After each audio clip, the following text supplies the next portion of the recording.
Manchester United didn't negotiate. They simply paid the release clause. But what happened next could completely reshape Michael Carrick's rebuild, and it could decide Marcus Rashford's future. This is Red Break. Let's get into it. United have activated Youri Tielemans' release clause at Aston Villa. Not in talks, not considering, activated. Fabrizio Romano confirms the fee at €41 million. David Ornstein has it slightly different at £35 million. But both are reporting the same mechanism, a release clause, meaning Villa had zero power to stop this. Zero. Ornstein says it straight. Aston Villa had no wish to sell Tielemans. They offered him a new contract. They tried to keep hold of him. But the clause existed. And once United decided to pull that trigger, Villa were left with nothing to negotiate. Here's where it gets interesting. Ben Jacobs adds a detail that changes how you should read this whole move. Tielemans told United he wanted to join once the World Cup finished. Not before, after. He had interest from Saudi clubs too, real interest, real money on the table. He turned it down, only wanted Old Trafford. That's not a player being bought, that's a player who picked his destination. And this is now the second midfielder locked in this window. Andre Santos, £48 million plus £2 million in add-ons, already signed, already done. Now Tielemans. Two central midfielders, two different profiles, both arriving under Carrick with zero fuss, zero drama, straight through the door. But here's the part that should worry every other Premier League midfield right now. This is happening at the same time as a deal collapsing. Because while Tielemans was getting fast-tracked, Ederson was getting sent home. Romano confirms it. United have sent formal confirmation to Atalanta. The Ederson deal is off. Not paused, not still alive, off. Atalanta have responded by offering him a new contract through to 2031. Ederson is reportedly disappointed. He's already back in Italy. Now hold that thought, because Ederson isn't finished in this story, not even close.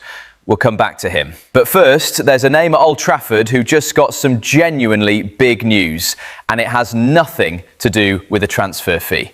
Marcus Rashford. Romano dropped this fresh, and it's about as direct as these updates get. Rashford will start pre-season with Manchester United. Not expected to, not under consideration, confirmed. Here's the full picture. Rashford spent last season on loan at Barcelona, helped Hansi Flick's side win La Liga.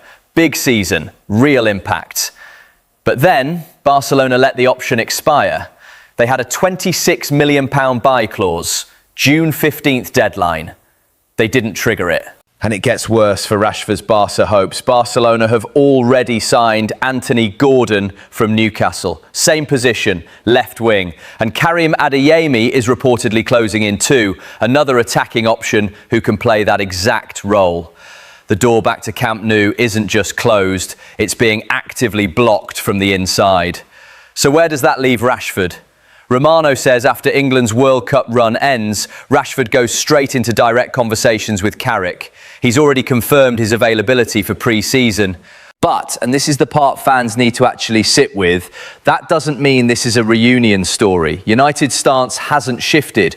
Reports from earlier this month say United Director of Football Jason Wilcox and Carrick have discussed reintegrating him into the squad. Rashford won't be treated as an outcast, no bomb squad situation. But United still want a permanent sale this summer if the right proposal lands. And Rashford, by most accounts, still fancies a fresh start away from Old Trafford too. Professional, cooperative, but both sides quietly still pointing toward the exit. That's the real story here. Pre-season isn't a reconciliation, it's a holding pattern. And holding patterns in football rarely last long. Which brings us to why Rashford's situation actually matters way beyond just his own future.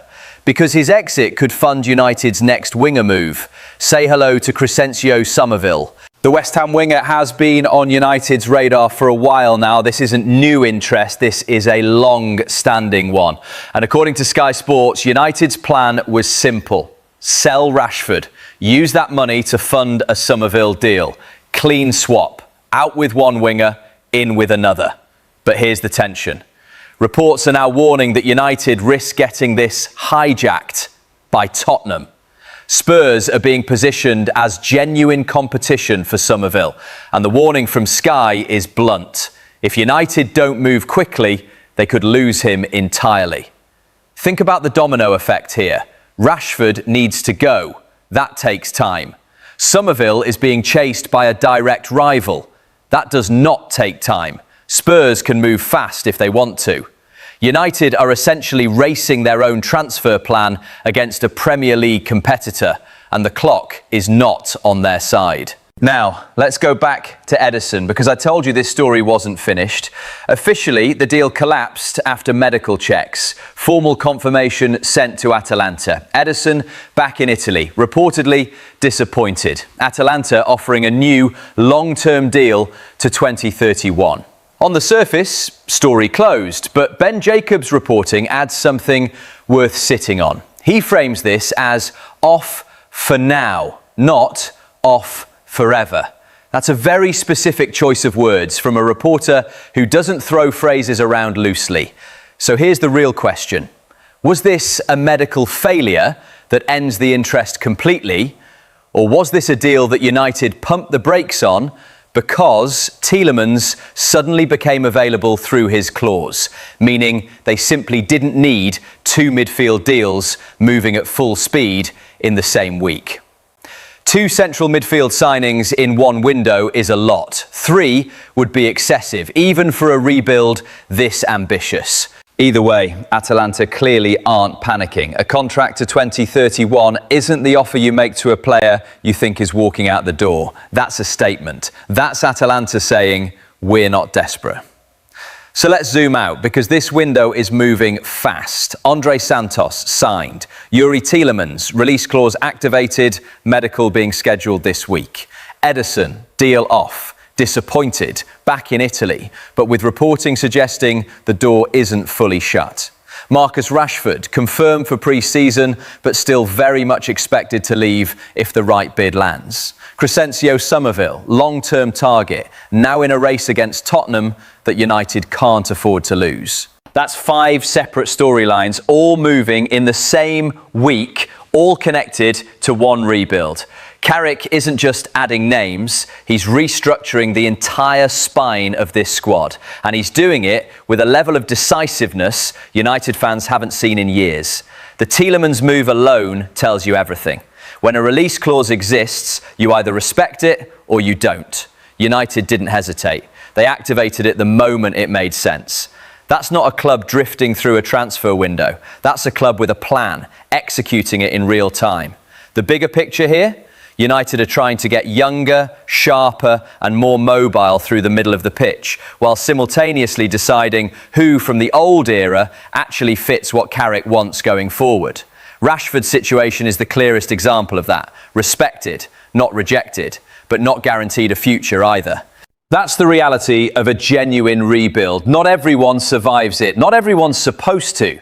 So here's where it leaves us. United are moving with real conviction this summer. Release clauses activated, medicals booked, formal confirmations sent. But conviction cuts both ways. The same decisiveness that's landing Tielemans could be the thing that pushes Rashford out the door for good. That's what a real rebuild looks like. Progress and heartbreak happening in the same week. But what do you think? Is losing Rashford worth it if Tielemans and Summerville come in? Let me know below.